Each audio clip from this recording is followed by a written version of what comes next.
Just the back and forth momentum flop, and there's a big rock. Here comes Romero, but a pull counter. There we go. We have a champion, ladies and gentlemen. Your champion.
Dober finally added to UFC 5, a very, very powerful southpaw and a pretty welcomed addition to the UFC 5 roster.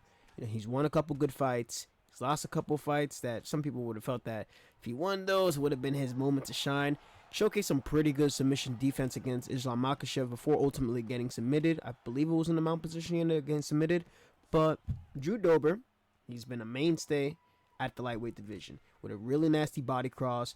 Win by a body punch TKO, I believe, against Rafael Alves. I think that's how you say it. It's a fight I just watched before trying to go and showcase Drew Dober, because as you guys know, I love to watch film on the fighters and trying to replicate the way they fight. With Drew Dober, too, something I learned, and also because I had noticed in his bouts, he has a really nasty rear leg kick. It's a level 4 for a reason. And another thing he also has pretty good, nice switch kick. That thing's sitting at level 3.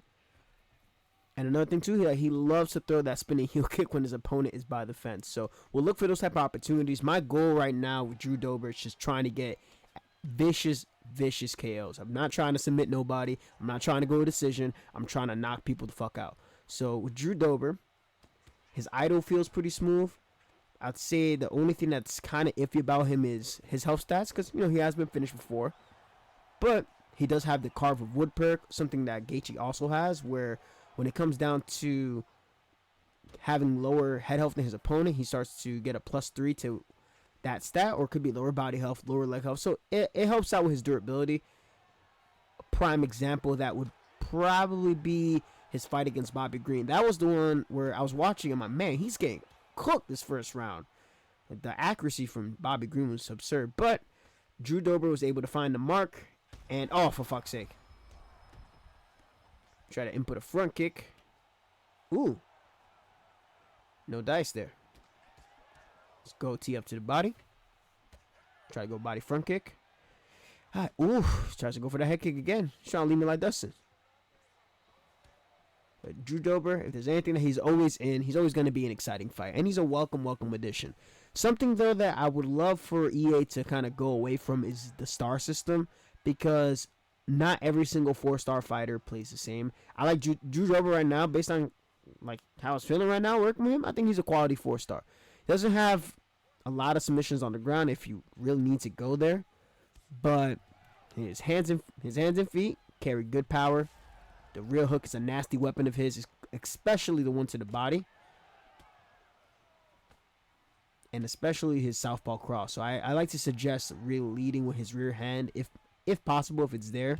He does have a pretty good jab sitting at level 3. But alternating between those weapons is super important. You want to utilize as many advantages as Drew Dober. If you really want to make him work, okay, that catches me somehow, but that's alright. Alright. I'm keen on a couple things what this guy's doing. When he's kind of circling with that lead body hook, he's circling to the outside of my lead leg. So it's going to make it difficult for the uppercut to come out at the right time. So what I'm going to do is I'm going to try to go maybe lead hook instead, block it, and then immediately go for the lead hook and see if that's going to counter those frames much better.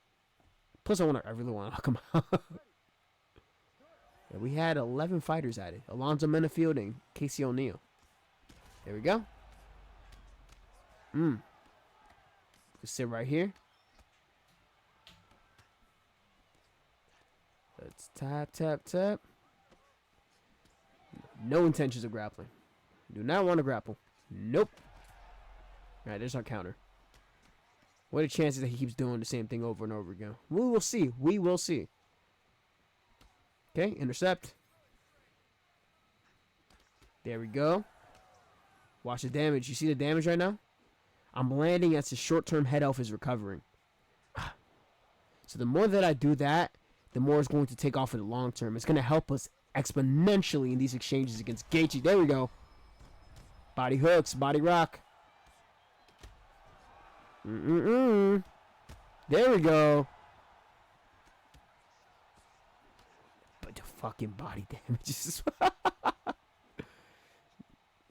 Should one for the overhand. All right. There we go.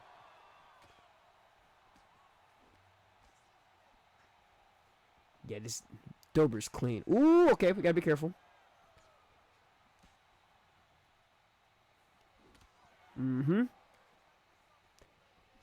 huevo. Oh, mama huevazo. It's okay. See if we can land. One more counter. One more counter should do him. Southpaw body kick lands.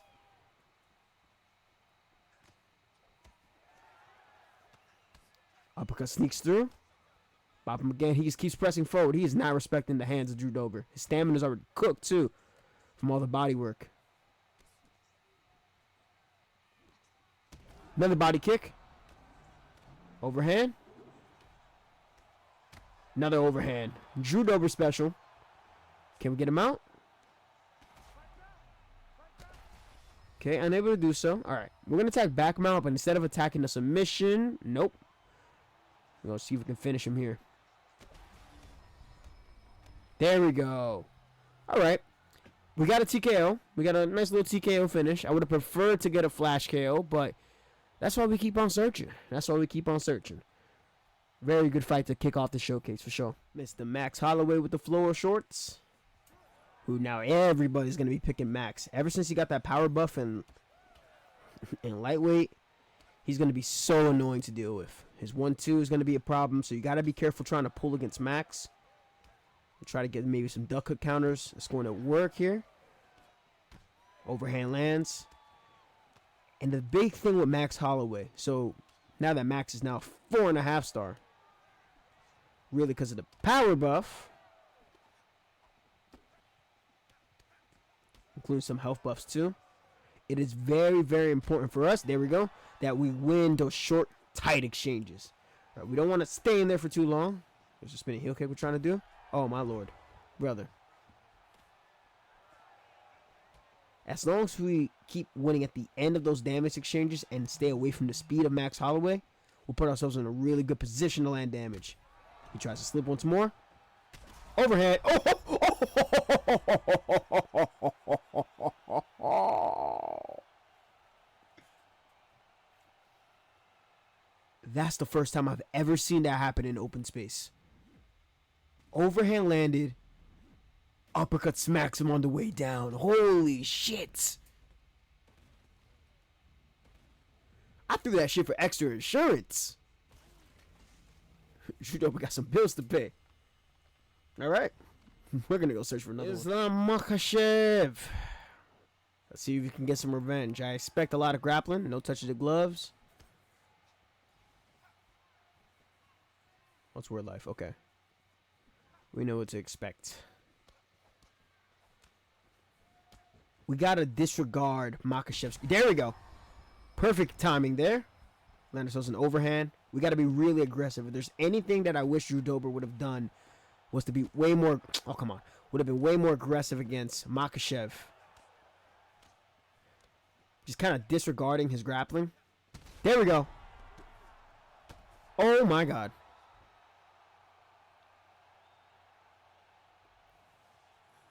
Bro. He tried to he inputted the slip counter too early.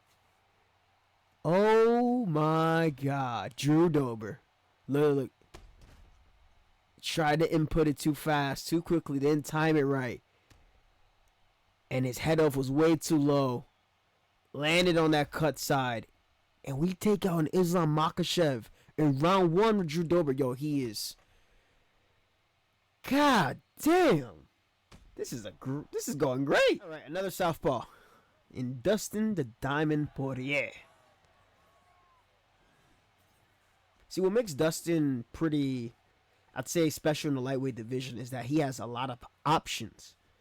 So on the ground, obviously his guillotine's pretty good. His Darce choke, very, very dangerous to work with. He does have access to some good takedowns.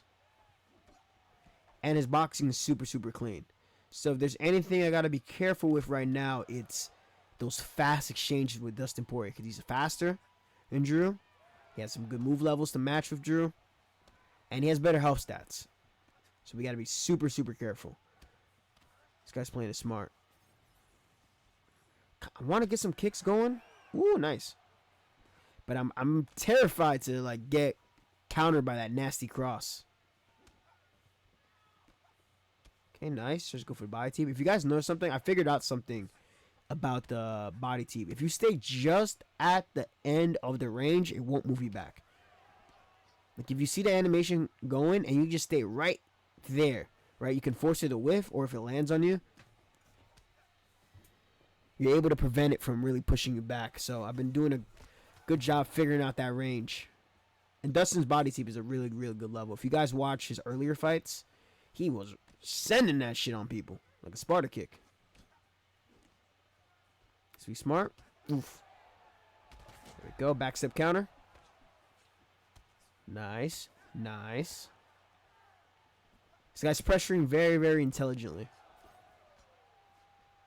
He's picking his shots. He's throwing out the little shoulder feints with the head movement. Nice. He lands it that time. He got a little bit closer. I want to sidestep it and try to land a head kick. But the timing to sidestep those body front kicks is super, super rigid in comparison to before. Oof. Did that too early. That's my fault.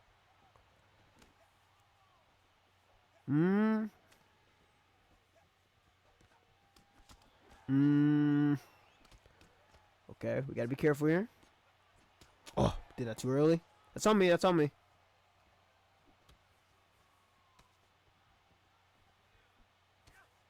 Yeah, this guy's making me think. Fear me 7. Do I have something to fear? Ah.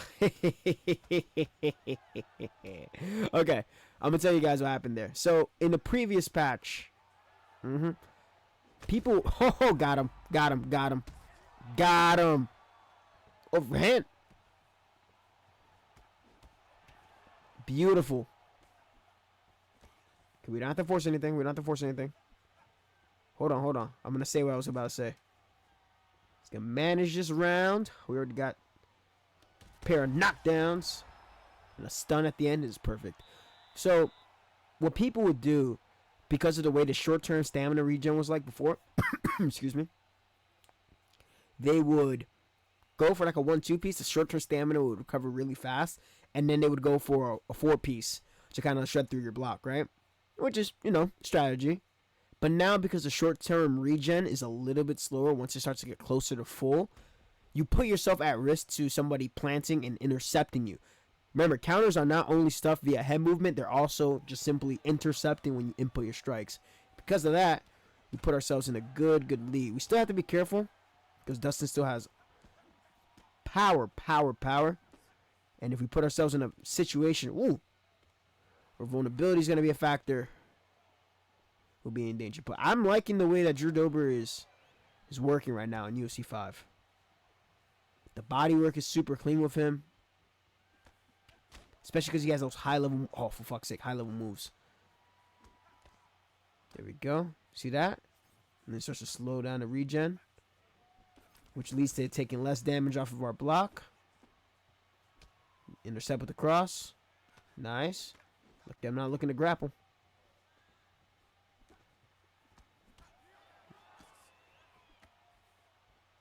There we go. Backstep cross.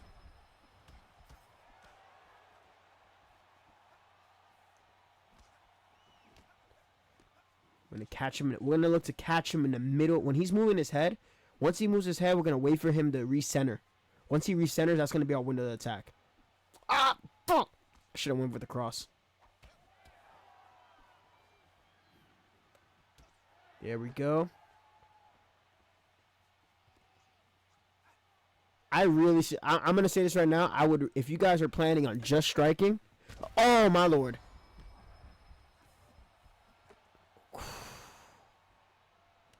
God damn, that fucking head kick was so fast.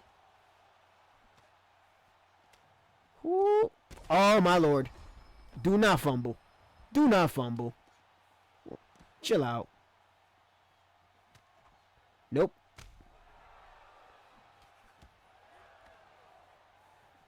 There we go. Hard rocked. Oh my God. Eves! That's for you, bro. That's for you, Eves. That camera angle right there, send it to the to the QA team. All right. What's my overall verdict on Drew Dober on UFC 5? I'd say with these victories, solid 4-star fighter.